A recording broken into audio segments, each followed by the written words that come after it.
how did you get hooked on rock and roll? What was the record, the concert, the moment you saw someone on TV and said, that's what I want to do for a living? I think I was about maybe 9 or 10 years old, or well, no, I think I was about, well, I started playing drums when I was 11, but the Monkees, when I seen fucking Mickey Dolenz singing and playing drums, I go, I want to be just like that guy. Wow. Of course, I knew about the Beatles and the Stones, but for some reason, man, I wanted to be like Mickey Dolenz. And you know, the funny thing is I met that guy and hung out with him a couple times in my life. And it was like, wow, man, I'm hanging out with Mickey Dolenz, you know? And all the stories you heard about him, like in the 60s and stuff like that, whenever everybody was hanging out with him, you know, his place at what was in the canyon when all the parties were at his house and everything like that. I don't know, man. I just thought he was the coolest dude. So of course I started playing drums and I wanted to sing. And then soon as I found out that the money was made by writing songs, I was like, fuck that. I'm gonna learn how to write songs. Yeah. You know, instead of just playing drums, I said, I'll switch over to guitar and I'll be the front man. You know, these are just things you go through when you're a kid, right? Right. Of course. Yeah, it's interesting when you figure out, and it sounds like you figured it out fairly early enough that you can't really write a melody, can't write a song on a drum kit. Mm-hmm. You can write a groove on a drum kit that can influence the guitar player to play something with the phrasing that the drummer's got. Yeah. Singer, same.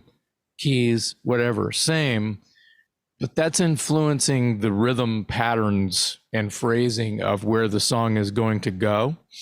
Mm-hmm. And the accents maybe that the drums are actually creating. But you would have to have some kind of, you know, really good tuning etiquette on your drum kit to play notes and go, check this riff out. You know, has to be notes, and drums aren't really notes. Right. They're tones, they're rung tones, right? Ring tones kind of a thing.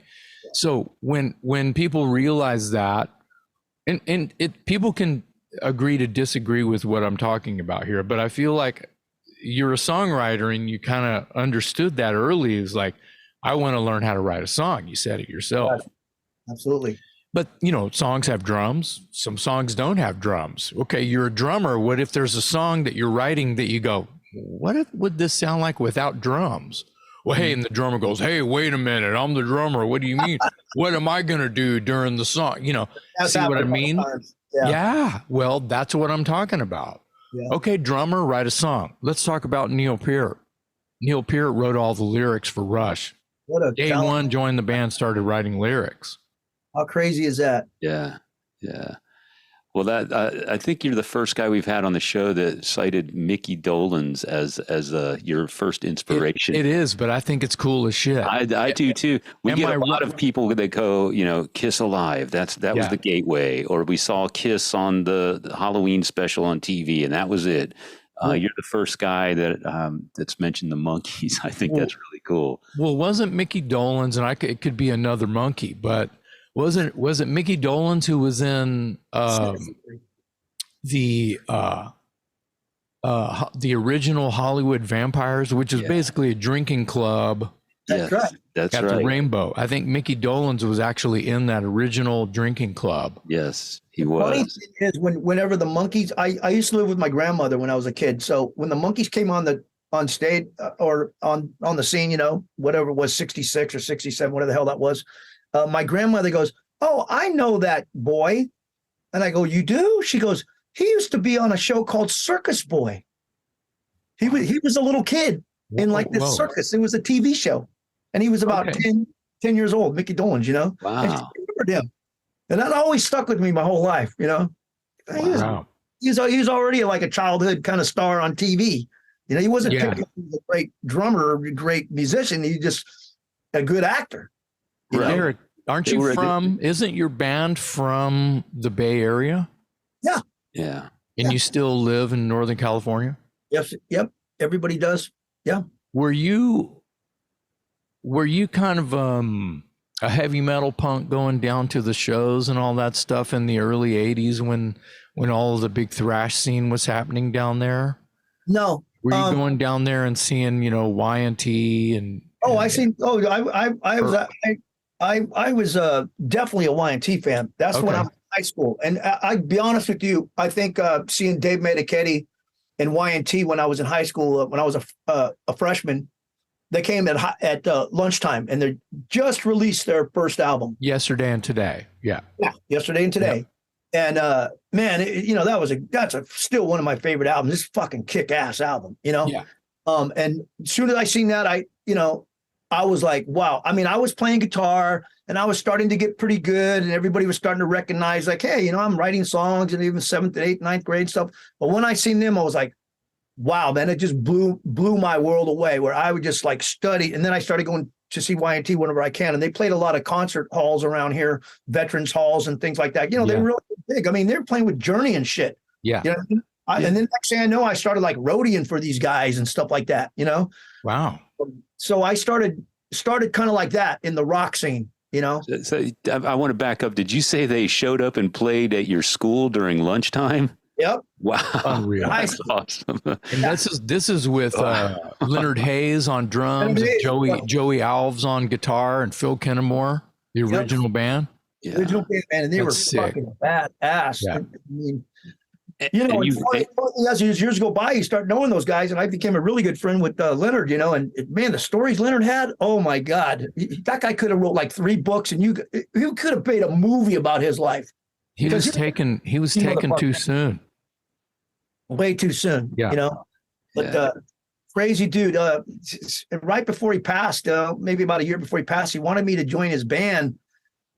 But I got to be honest with you, man, it was just so sad watching his demise, he just kept getting sicker and sicker, and he'd had to have oxygen when he's playing and stuff. Oh, and he wasn't the same Leonard anymore, man.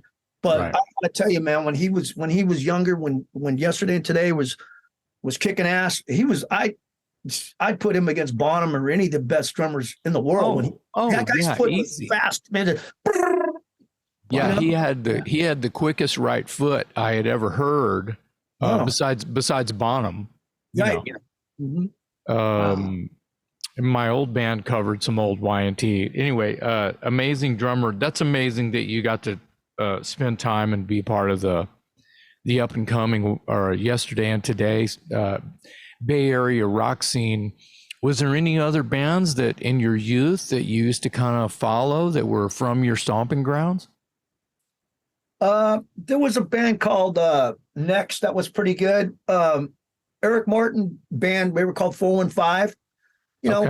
Really wasn't following them, but they played a lot of gigs that I went to, and I liked Eric Martin's voice, Are you talking Mr. Big, Eric Martin? Yeah. We just saw him in Nashville. We just did a thing in Nashville, and he was a big player in that. The thing we were doing in Nashville. With, Michael Shankner about a month ago or so. Oh, cool. Sacramento. Wow. Michael Shankner was on fire, man. I got to tell you, man. Jeez. It's kind of great. That new singer that he's got, boy, that guy can sing. Yeah, that guy's amazing. I think he's Chilean, South American. Yeah, something remember. Like that. Yeah. He can sing, man. He's amazing. Who's he have singing with him now? I can't remember the cat's name. I don't remember his name either, but I was surprised because he's the best singer that I've seen Michael Shankner have in a while. Yeah, wow. He's classic rock. He has some grit, but he has excellent control. But he's like a Graham Bonnet and a Gary Barden rolled into one. Wow. This isn't that guy Doogie something or other, is it? No. Okay. Doogie White. No. Okay. Is that who you're thinking about? Yeah, I think so. Yeah. No. This is a younger cat.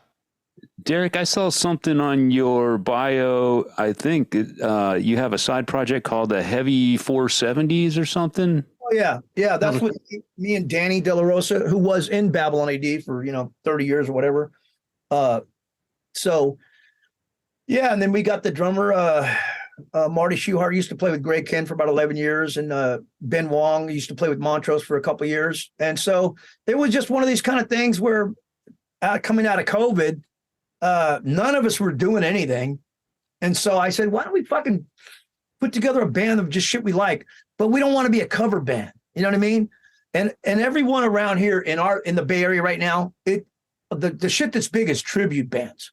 It's almost like you can't get a fucking show unless you're a tribute band.